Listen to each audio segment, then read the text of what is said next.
Mi teléfono sonó a las 2 de la madrugada.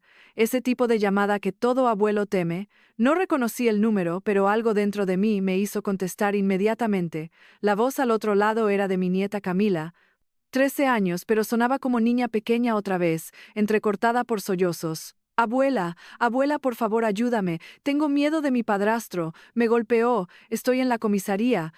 Mamá no quiere venir a buscarme, no sé qué hacer. Sus palabras cayeron sobre mí como piedras, cada una golpeando más fuerte que la anterior.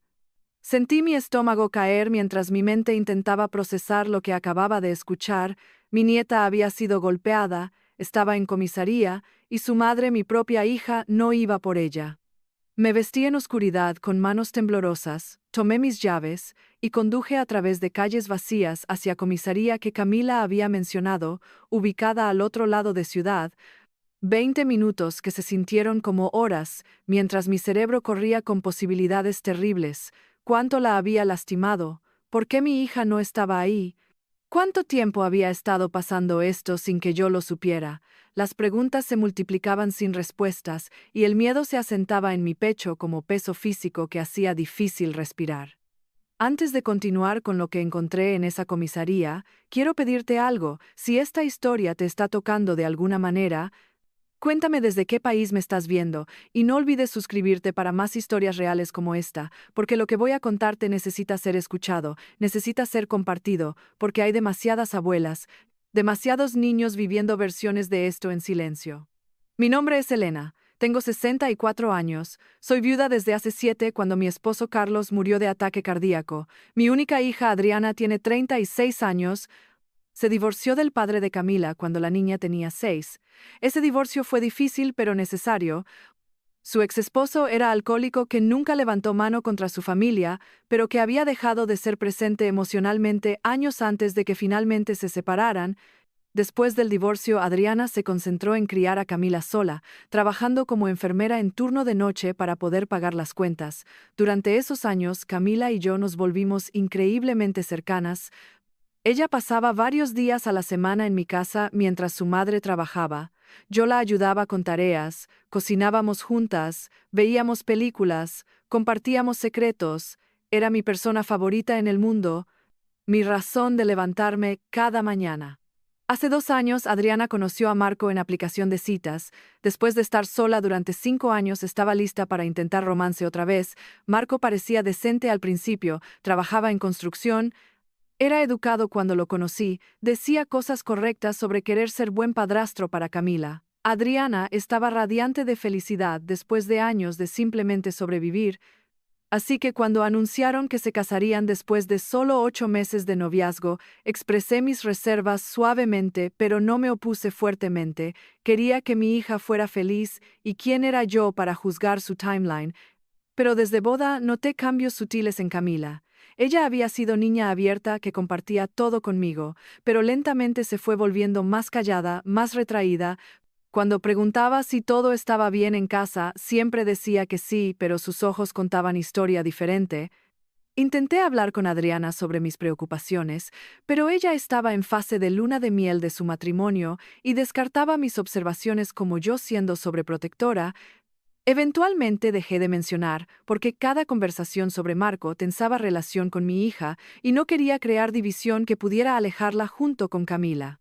Pero ahora, manejando a través de oscuridad hacia comisaría, me daba cuenta de que mi silencio había sido error. Había priorizado mantener paz con mi hija sobre proteger a mi nieta. Había visto señales y las había ignorado porque confrontarlas era incómodo, y ahora Camila había pagado precio de mi cobardía. La culpa me ahogaba casi tanto como el miedo mientras estacionaba frente a edificio de comisaría, luces fluorescentes brillando demasiado brillante a través de ventanas sucias. Encontré a Camila sentada en banco en área de espera, un oficial femenino sentada junto a ella. Cuando Camila me vio, corrió hacia mí y se lanzó a mis brazos con fuerza que casi me tira. Podía sentir su cuerpo temblando, escuchar sus sollozos amortiguados contra mi hombro. Sostuve a esta niña que amaba más que mi propia vida, y sentí rabia hirviendo dentro de mí. Rabia hacia Marco por hacerle esto, rabia hacia Adriana por permitir que esto sucediera, pero sobre todo rabia hacia mí misma por no haber actuado antes cuando había visto señales. La oficial, cuyo nombre era Sargento Ramírez, nos llevó a sala privada y explicó situación. Camila había llegado caminando a comisaría alrededor de las 11 de la noche, después de haber escapado de su casa. Tenía moretón visible en su mejilla, rasguños en sus brazos, y estaba en estado de shock cuando llegó. Había pedido hablar con oficial femenina y le había contado que su padrastro Marco la había golpeado esa noche durante argumentos sobre tareas domésticas. Cuando intentó defenderse, él había empeorado golpeándola más. Su madre Adriana había presenciado todo y no había intervenido. De hecho, cuando Camila amenazó con llamar a policía a Adriana, le había dicho que se callara, que no fuera dramática, que Marco solo estaba disciplinándola porque ella había sido irrespetuosa. Escuchar esto de boca de oficial fue como ser golpeada yo misma, mi hija. La niña que había criado para ser compasiva y fuerte, había presenciado a su hija siendo golpeada y había tomado lado del abusador. Era incomprensible. Era traición tan profunda que mi mente luchaba por aceptar que era real. Miré a Camila, cuyo rostro ahora podía ver bajo luces duras de sala de entrevista. El moretón en su mejilla era oscuro y feo. Claramente hecho con puño cerrado, no con bofetada abierta, había marcas de dedos en su brazo superior donde había sido agarrada con fuerza. Mi nieta había sido atacada y su propia madre no la había protegido. ¿Por qué no me llamaste antes?, pregunté tratando de no sonar acusatoria, pero necesitando entender. ¿Cuánto tiempo ha estado pasando esto? Camila miró sus manos retorciéndose en su regazo antes de responder con voz tan pequeña que apenas podía escucharla. Ha estado pasando desde que se casaron, abuela. Al principio solo era gritos. Marco gritándome por cualquier cosa, dejando plato en fregadero, haciendo ruido cuando él estaba tratando de dormir. Cualquier cosa lo hacía enojar, y mamá siempre tomaba su lado, diciendo que yo necesitaba ser más considerada, que vivir con padrastro requería ajustes. Luego comenzó empujones, Marco empujándome fuera de su camino si estaba donde él quería estar, empujándome contra pared si no me movía lo suficientemente rápido, y mamá seguía diciendo que yo estaba siendo sensible, que él no me estaba lastimando realmente. Eventualmente comencé a creer que tal vez era mi culpa, que si solo pudiera ser mejor, más callada, más invisible, entonces él dejaría de estar enojado todo el tiempo. Las palabras de Camila me partieron el corazón mientras pintaban imagen de 2 años de abuso que había escalado gradualmente, normalizado por mi hija, quien o estaba en negación o estaba tan atrapada en su matrimonio que había elegido a su esposo sobre su hija, pero esta noche había cruzado línea que incluso Adriana no podía racionalizar. Esta noche el abuso había dejado marca física que no podía ser escondida, y en lugar de finalmente proteger a su hija Adriana, había intentado silenciarla. Había intentado mantener fachada de familia feliz, incluso cuando esa fachada requería sacrificar seguridad de su propia hija. Sargento Ramírez explicó próximos pasos. Habían tomado fotos de lesiones de Camila, habían documentado su declaración y estaban procesando orden de arresto contra Marco por violencia doméstica y abuso infantil. También habían contactado a servicios de protección infantil, porque técnicamente Adriana había fallado en proteger a menor bajo su cuidado, lo cual era forma de negligencia. Camila no podía volver a casa mientras Marco estuviera viviendo ahí. Ella necesitaba lugar seguro para quedarse y Ramírez preguntó si yo podía tomar custodia temporal. Por supuesto, respondí sin dudar. Ella puede quedarse conmigo el tiempo que necesite, para siempre si es necesario. Camila apretó mi mano con gratitud mientras lágrimas comenzaban otra vez. Habíamos llegado a esta comisaría como abuela y nieta, pero estábamos saliendo como algo más, como 2 sobrevivientes de traición familiar, como pequeña familia de 2 reconstruyéndose de ruinas. Esa noche en mi casa preparé habitación de invitados para Camila, puse sábanas limpias, encontré ropa vieja de cuando era adolescente que sorprendentemente todavía tenía guardada.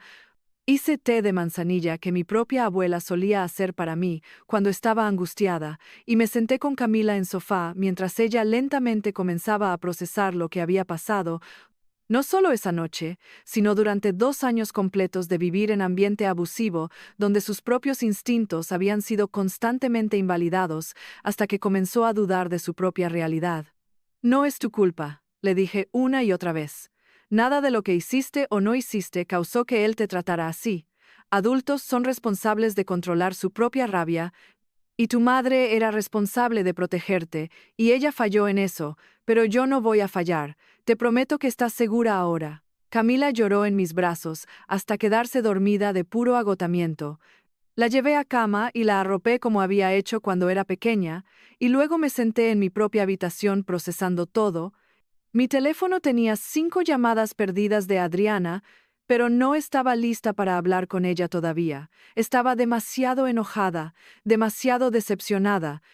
Necesitaba tiempo para ordenar mis pensamientos antes de enfrentar a mi hija sobre sus fallas como madre. Marco fue arrestado al día siguiente. Aparentemente, cuando policía llegó a casa para ejecutar orden de arresto, estaba borracho y beligerante. Resistió arresto, lo cual añadió cargos adicionales. Fue llevado a cárcel del condado donde juez estableció fianza alta, dado que había demostrado ser peligro para menor. Adriana usó sus ahorros para pagar y sacarlo, lo cual me enfureció más allá de palabras. Ella había elegido gastar dinero que probablemente necesitaría para abogados o para mudarse para liberar al hombre que había golpeado a su hija. Fue en ese momento que supe que situación era peor de lo que pensaba. Mi hija no estaba simplemente en negación, estaba activamente eligiendo a su abusador porque sí.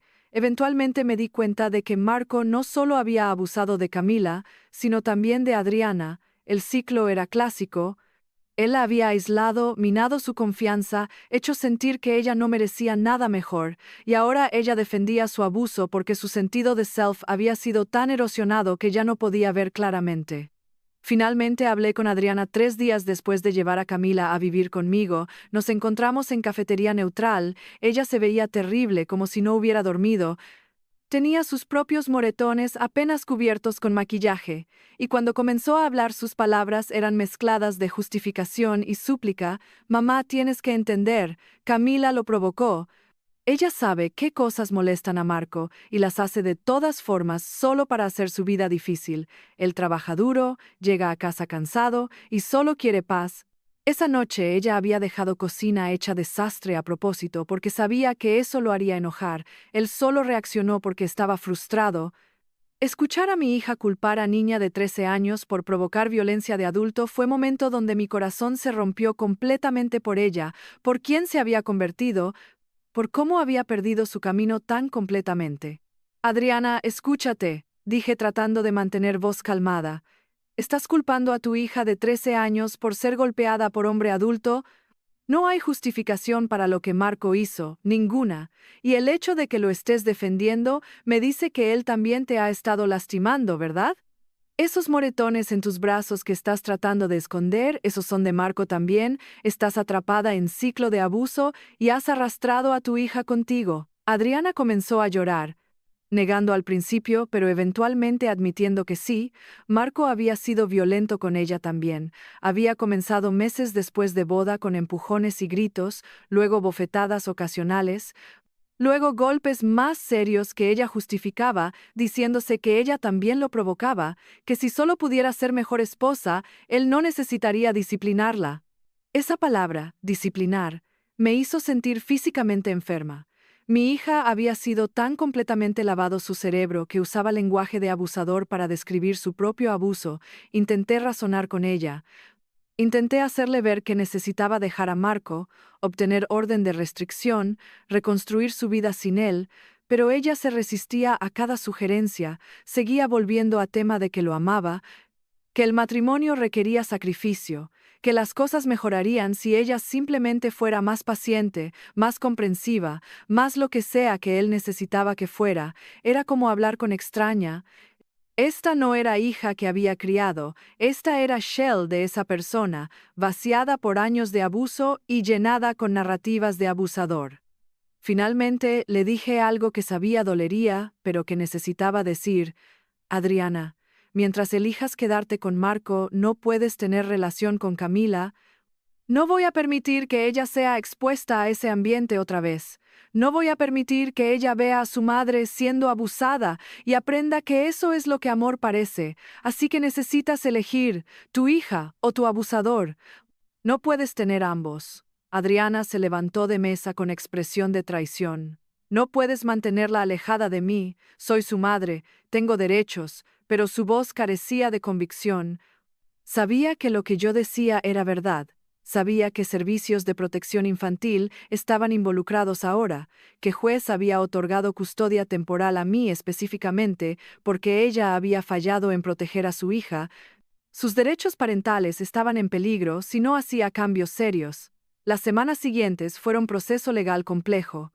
Hubo audiencias donde trabajador social de protección infantil presentó hallazgos, donde abogado que había contratado para Camila argumentó que ella no debería ser devuelta a casa de su madre mientras Marco estuviera presente, donde Adriana, representada por su propio abogado, intentaba argumentar que situación había sido exagerada, que estaba trabajando en mejorar cosas, pero su credibilidad se desmoronó cuando fiscal presentó fotos no solo de lesiones de Camila, sino también de lesiones previas de Adriana de visitas a emergencia donde había mentido sobre cómo las había recibido. Registros médicos pintaron imagen clara de abuso de largo plazo que ambas habían estado ocultando. Juez finalmente dictaminó que Camila permanecería bajo mi custodia indefinidamente. Adriana tendría visitas supervisadas una vez por semana si completaba clases de educación sobre violencia doméstica y comenzaba terapia individual. Marco tenía orden de restricción que le prohibía contacto con Camila, y su caso criminal por abuso infantil procedería a juicio. En cierta forma habíamos ganado. Camila estaba segura, pero no sentía como victoria. Sentía como pérdida masiva de familia que había conocido. Mi hija estaba perdida para mí en todas las maneras que importaban, y aunque tenía custodia de mi nieta, era bajo circunstancias que nunca hubiera deseado.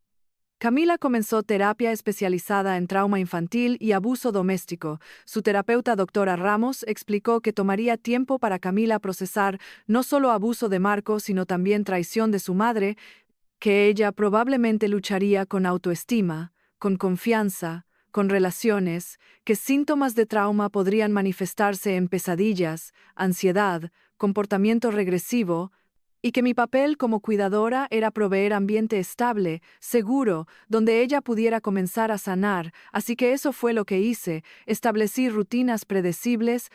Aseguré que supiera que mi amor era incondicional, validé sus sentimientos en lugar de minimizarlos, y lentamente, tan lentamente, que casi no notaba cambios día a día, comencé a ver a mi nieta emerger de Shell asustada, en que se había encogido. Adriana eventualmente completó clases requeridas y comenzó terapia. En sesión familiar con terapeuta finalmente reconoció completamente que había fallado en proteger a Camila, que había priorizado su matrimonio sobre seguridad de su hija, y que esas decisiones habían sido imperdonables. Fue rompedor ver a mi hija tomar responsabilidad sin justificaciones, sin culpar a otros. Solo admitiendo que había estado equivocada y que lo sentía, Camila escuchó disculpa de su madre con lágrimas, pero también con cautela. El daño había sido tan profundo que palabras solas no podían repararlo.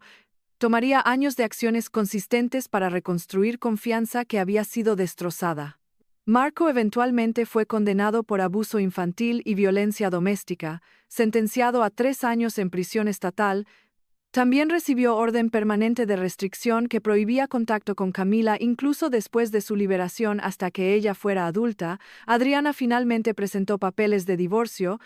Proceso facilitado por su condena criminal, ella comenzó a reconstruir su vida lentamente, asistiendo a grupo de apoyo para sobrevivientes de violencia doméstica, trabajando con terapeuta en entender cómo había llegado a punto de priorizar a abusador sobre su hija. Era trabajo doloroso pero necesario. Ahora, un año después de esa llamada telefónica a las 2 de madrugada, vida ha encontrado nuevo normal. Camila vive conmigo permanentemente, su relación con su madre está mejorando lentamente, ya no necesitan supervisor para visitas, y a veces Adriana viene a cenar, y es casi como antes, excepto que todos somos más cuidadosos ahora, más conscientes de lo frágil que es familia, de cómo puede ser destruida cuando no prestamos atención a señales de problemas. Camila todavía va a terapia semanalmente, todavía tiene días difíciles donde trauma resurge en forma de pesadillas o flashbacks, pero también tiene días buenos, cada vez más frecuentes, donde ríe genuinamente, donde habla sobre su futuro con esperanza en lugar de miedo, donde es solo adolescente normal, preocupándose por tareas y amigos en lugar de sobrevivir a abuso. Cuando reflexiono sobre todo esto, me doy cuenta de varias verdades dolorosas. Primero, que había visto señales de que algo estaba mal, pero había elegido no actuar porque confrontación era incómoda. Mi silencio había permitido que abuso continuara por más tiempo de lo necesario. Segundo, que incluso buenas personas como mi hija pueden quedar atrapadas en ciclos de abuso, que no es debilidad o estupidez, sino manipulación sistemática que erosiona sentido de self hasta que víctima ya no puede ver claramente. Tercero, que niños en hogares abusivos necesitan adultos que estén dispuestos a intervenir incluso cuando eso significa romper familia, porque mantener familia junta no vale nada si significa mantener a niños en peligro. Y finalmente, que sanación es posible, pero requiere trabajo duro, tiempo y apoyo consistente. Si estás viendo esto y reconoces elementos de esta historia en tu propia vida, si eres niño o adulto viviendo en situación abusiva, o si sospechas que alguien que conoces está en peligro, por favor habla. Llama a línea de ayuda de violencia doméstica, reporta a servicios de protección infantil, dile a maestro o doctor o cualquier adulto de confianza, porque silencio protege solo a abusadores, nunca a víctimas. Sé que romper silencio es aterrador. Sé que puedes sentir como traición a familia, pero tu seguridad, la seguridad de niños, es más importante que mantener secretos que permiten abuso continuar. Mi única pena es no haber hablado antes, no haber confiado en mis instintos cuando primero noté cambios en Camila. Prometí a mi nieta y a mí misma que nunca priorizaría comodidad sobre seguridad otra vez, que siempre hablaré cuando vea injusticia sin importar cuán incómodo sea. Camila ahora está floreciendo, sus calificaciones mejoraron, tiene grupo sólido de amigos que la apoyan, incluso está considerando unirse a grupo de apoyo para sobrevivientes jóvenes de abuso, donde puede compartir su historia y ayudar a otros que están pasando por experiencias similares. Me dice que quiere convertir su trauma en propósito, que quiere asegurar que otros niños tengan adultos que los crean y los protejan de maneras que ella inicialmente no tuvo. Estoy tan orgullosa de su resiliencia, de su coraje, de su compasión, a pesar de todo lo que ha experimentado. Adriana también está encontrando su camino de regreso a ella misma. Me dijo recientemente que finalmente entiende cómo llegó a punto de elegir abusador sobre su hija. Fue combinación de baja autoestima de su propio divorcio, miedo de estar sola, y manipulación experta de Marco que la aisló de sistemas de apoyo y convenció de que ella causaba su propia victimización. Ella lleva tremenda culpa sobre cómo sus decisiones impactaron a Camila, pero su terapeuta la está ayudando a procesar esa culpa productivamente, canalizándola hacia acciones que demuestran cambio real en lugar de simplemente revolcarse en autoflagelación. Lentamente estoy recuperando a mi hija, no versión antigua porque esa persona se fue, pero quizás versión más sabia que surgió de otro lado de pesadilla. En noches tranquilas, cuando Camila está dormida y casa está en silencio, pienso en esa llamada telefónica que cambió todo. Gracias a Dios que contesté, gracias a Dios que Camila tuvo coraje de llamar, gracias a Dios que sistema, aunque imperfecto, eventualmente funcionó para protegerla, pero también pienso en todos los niños que no tienen abuelas que contestan teléfono, que no tienen adultos que los crean, que están atrapados en situaciones donde gritan por ayuda y nadie escucha. Mi corazón duele por esos niños, y es razón por la que comparto esta historia tan públicamente. Porque cada persona que escucha esto y decide actuar cuando ve señales de abuso es potencialmente salvando vida, potencialmente siendo diferencia entre niño que sobrevive y prospera versus uno que es permanentemente dañado o peor. Si hay lección que espero transmitas de mi experiencia es esta: cree a niños cuando dicen que están siendo lastimados, incluso si acusación parece imposible, incluso si va contra miembro de familia que amas. Investiga, no descartes, no minimices, porque costo de estar equivocado sobre creer es mucho menor que costo de estar equivocado sobre no creer. Segundo, si ves señales de abuso en familia o amigos, no mires hacia otro lado porque es incómodo, habla, ofrece recursos. Sé presente incluso cuando es rechazado inicialmente, porque víctimas de abuso a menudo necesitan múltiples intentos antes de estar listas para aceptar ayuda. Tercero, recuerda que sanación es posible, ¿Qué gente puede cambiar? ¿Qué familias pueden ser reconstruidas sobre fundaciones más saludables si todos están dispuestos a hacer trabajo? Camila, Adriana y yo somos prueba de eso. Estamos rotas pero sanando, separadas pero reconectando, transformadas por trauma pero no definidas únicamente por él. Ahora cuando Camila me abraza antes de dormir y me dice, te amo abuela, gracias por salvarme, siempre respondo, tú me salvaste también recordándome qué es importante, recordándome que amor significa protección, no solo afecto, recordándome que familia real se demuestra en acciones, no solo palabras, porque esa es verdad que emerge de esta experiencia, amor sin protección, sin disposición de confrontar comportamiento dañino, no es realmente amor, sino complicidad disfrazada. Amor real requiere coraje de hacer cosas difíciles, de tomar posiciones incómodas, de priorizar bienestar de vulnerables sobre paz superficial, y aunque tomó crisis para que yo aprendiera esa lección completamente, al menos finalmente la aprendí, al menos cuando importó más pude actuar decisivamente para salvar a mi nieta, y ahora mi propósito es asegurar que ningún otro niño tenga que esperar tanto tiempo para adulto, que finalmente los crea y actúa.